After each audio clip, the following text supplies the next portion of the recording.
Hey, what's up everybody? Video 44 coming at you with another video. Alright, so make a quick video because I'm in this space where I went into the laundry room to put my stuff in the dryer and there was like 3 people in there. Couldn't really tell if the dryer that was available could have potentially been about to be used or stuff taken out of it, so I figured I'd get about 10 minutes or so.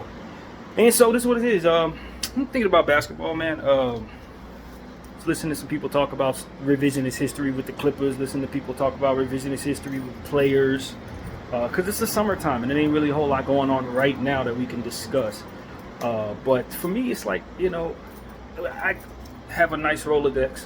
I haven't been on this earth for a long time, seen a lot of players, and I have to remember that a lot of the talking heads that we listen to are younger people. And when they say somebody's the greatest player of all time, they miss some things that maybe I saw plenty of. But when they say a player is ranked ahead of a certain guy and they can't remember a guy who was more such and such, then maybe some of the people I see, it's like, yo, they didn't watch Iverson, they didn't watch prime Shaq, they didn't see prime Timmy, they didn't watch Michael, you know what I mean, that kind of stuff. And so for me, it's a little different because I'm listening to people who are in their young 20s, maybe even early 30s, and they don't acknowledge certain things that I'd be looking to hear people do. Like, for example, there's never been a Shaq before and hasn't been one since, and there's nothing that compares to it at all. At all. And when you don't have Shaq to look back on, the game that you know and respect is totally different than those of us who watch prime Shaq night in and night out, or people who saw him in the playoffs and he did to them what he did to people. There's nothing like that ever that's come about in this game. There's nothing close. There's nothing compare it to. There's nothing that he would not have been able to push out the way in this era.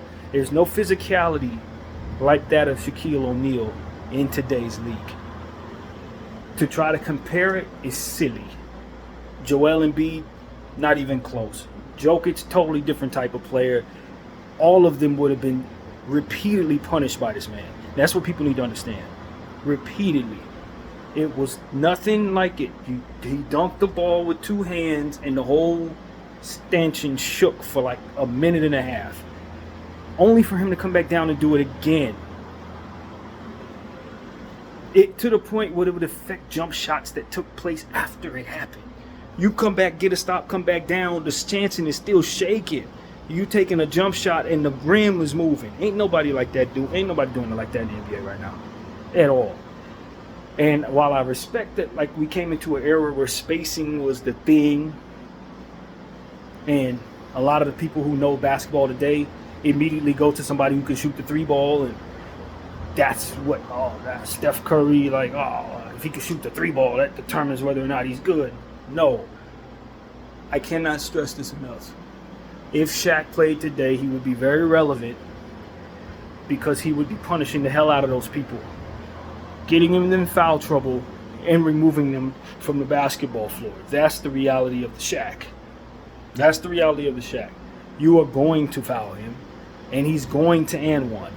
It's one of those type of things. He's likely either going to dunk the ball while you're hammering him, and a lot of people try to hug him, and they go up with him.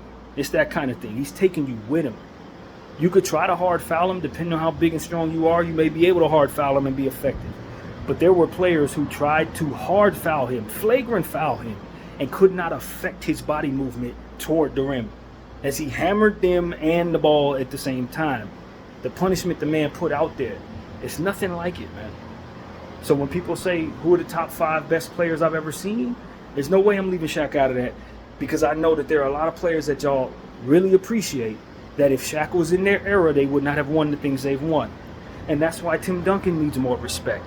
Because Tim Duncan won championship in prime Shaq's era.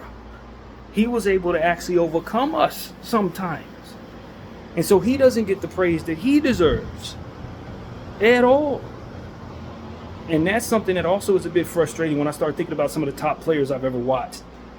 There are players who we like and love from that era that get mentioned more than Tim Duncan. And he dominated them. And his teams dominated them. 2 most impactful players of that era, in my humble opinion, were Shaq and Timmy.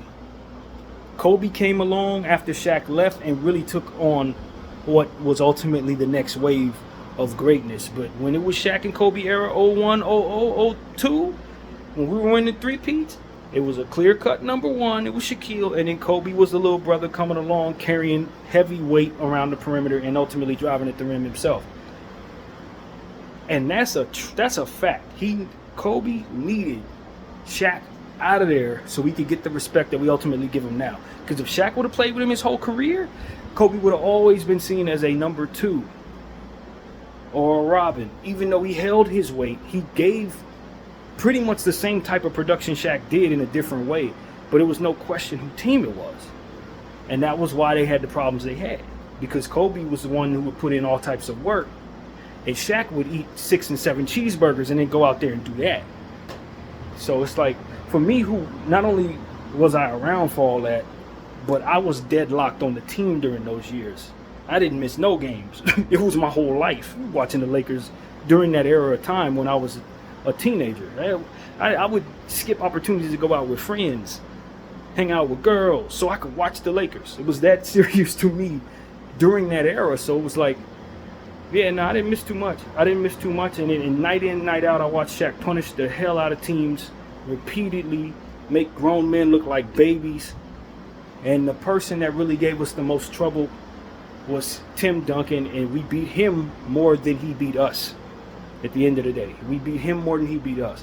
But those are two of the most impactful players of my lifetime, man. And I just wanted to give credit where credit's due there.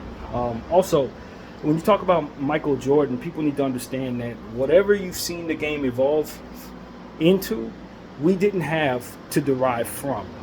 There was no Kobe when we were enjoying Michael. There was no all of these great players that came after that. Obviously, LeBron, Steph, and you start looking at other players that impacted the game severely, like Kevin Garnett, Allen Iverson, guys, obviously Jokic and Embiid and all these different guys of today, Giannis. None of these people were around yet. So when we were watching Michael, he really was the best thing we had ever seen, because we had yet to see some of the stuff that came after him, including Kobe Bryant, who was also basically him all over again.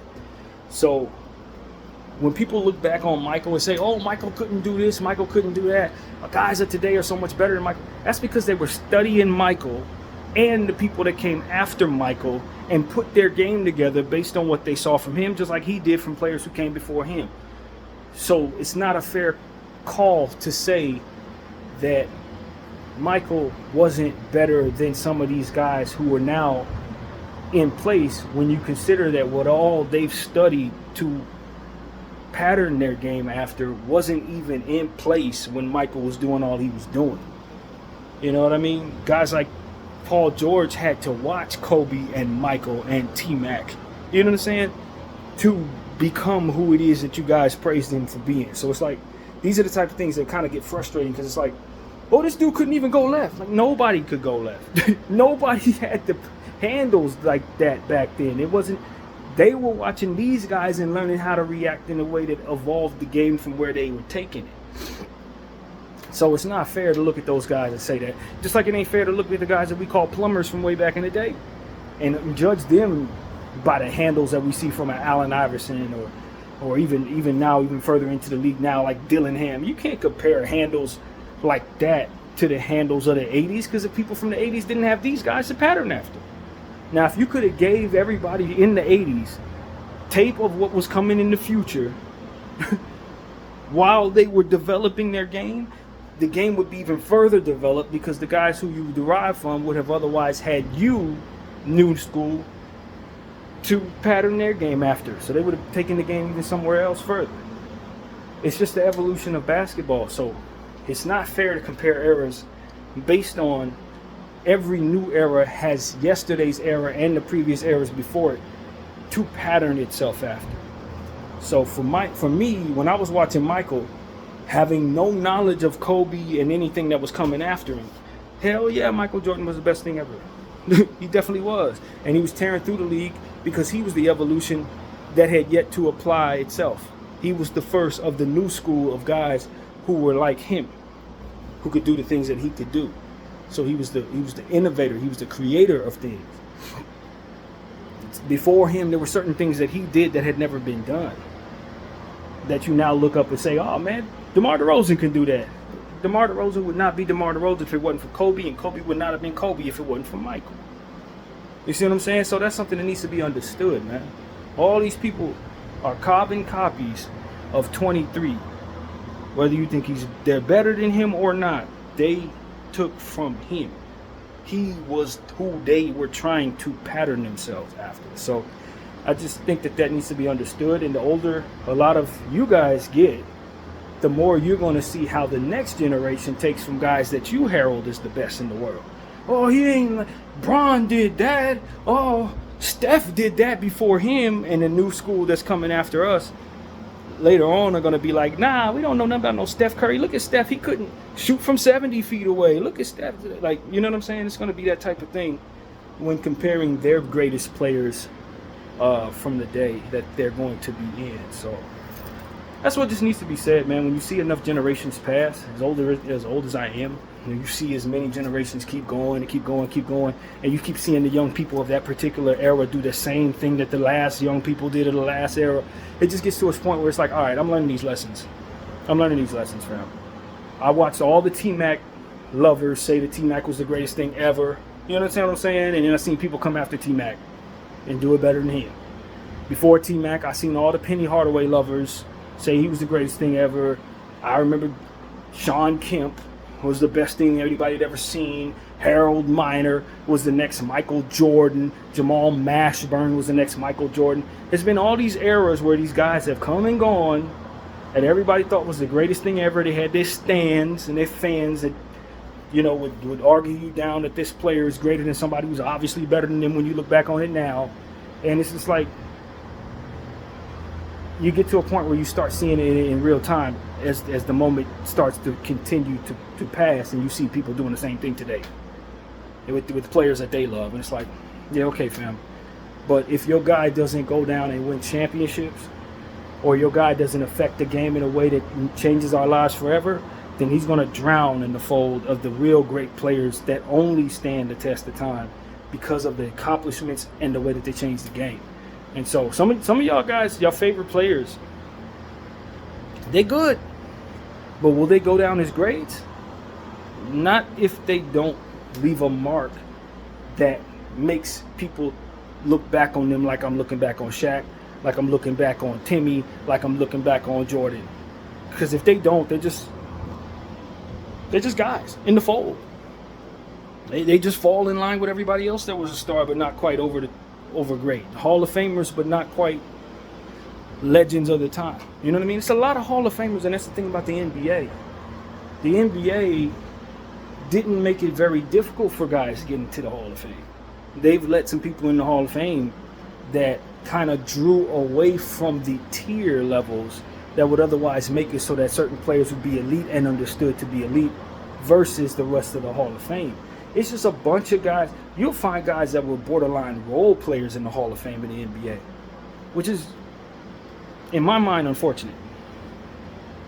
It really is, because you don't get to acknowledge the greatness of Magic, Kareem, and, you know, Michael, and those type of guys in a way that separates them completely for guys that they're 1,000 times better than, because you let those guys that they are 1,000 times better in the same room and hall that they're in. It's just a flaw of the NBA. It's too late to undo it. They keep coming out with 50 greatest players, 100 greatest players, but at the end of the day, 75 greatest players, whatever it last was. But at the end of the day, you've let too many stars in the Hall of Fame. That's what I would say to the NBA. And so it's kind of tough. I don't want to single guys out, but there's some names in there. You look around and you say, man, they should not be in the same room with Mike and Kobe and Shaq and Timmy. They shouldn't even be in the same room with these people. You know what I mean? Like, at all. They shouldn't be able to sit at the table with these people at all. So that's my gripe with the NBA. It's just the value of the Hall of Fame of this league is lower than some other leagues. You don't really see that as much in the NFL. You probably don't see that as much in the MLB. But in the NBA, it's like, hey, you did some good things. Come on in. It may take 7 to 8 years, but you a nice role player on the championship team. Come on in. It's like, nah, that dude needs to stay outside, fam. No, he don't need to be in the Hall of Fame just because he made a lot of money for Nike during a certain year. Nah, fam. No, he don't need to be in the Hall of Fame. The hype machine was behind him. He wasn't actually dominating the field. He might have dominated for 2 or 3 years, but maybe injuries took over. He wasn't really a Hall of Famer because Hall of Famers were able to, stand the test of time and dominate throughout the course of their entire careers. That kind of thing. So it's like, for me as a fan, looking back on it, seeing some of the names that win the Hall of Fame, I just understand the Hall of Fame ain't really the Hall of Fame. It's almost a popularity contest in some ways. And the Hall of Fame should have a tier of its own with a higher meaning to it. That these are the elite Hall of Famers. This is the gold level Hall of Fame. Everybody else in the silver. Like, that's what they need to be doing. Separate some of these dudes. Seriously. So that 100 years from now, when you look back on them and people haven't seen any of these guys play because so many years have passed, you don't think that these are the same. You don't think that T-Mac and Mike are in the same conversation, because they really aren't. You know what I mean? Like, as an example. You gotta start putting that gold standard tier level elite Hall of Fame, beyond Hall of Fame type thing going on for Kareem, for Michael, for Kobe, for Magic, for Timmy, who I think is in that range, and whoever's to do it next. LeBron, you know what I mean? You gotta have a different space for these people, man. You have to. And so that's what I'm hoping the NBA will do sometime in my lifetime. Separate that Hall of Fame. Start moving some of them people around. Put them down the hall. It's the upper hall and the down the hall type. You know what I'm saying? So yeah, that's my thought on things, man. Let's give a little bit of revisionist history. Let people know that I go back far, man. I started watching the NBA probably in like 1994. I did miss Magic and Kareem, just like a lot of y'all might have missed Shaq and Michael, and Kobe and all that, But I still look back on the history and am aware of the impact of a Dr. J. I'm aware of the impact of a Oscar Robertson. I'm aware of the impact of Pistol Pete and those type of guys. And even if they didn't win a bunch of championships, Wilt Chamberlain, still the impact that they left is timeless. Guys like Allen Iverson and stuff like that. They may not have won, Carl and John Stockton. They may not have won, but what they left on the game was spectacular. Charles Barkley. You know what I mean? Not everybody who should be considered elite was fortunate enough to have had team success. And a lot of factors came into that, and should also be acknowledged, I believe. So, yeah, man, that's pretty much my thought on things. Hope everybody's enjoying their summer. My name is BDF44. Thank you all for watching. I'm out.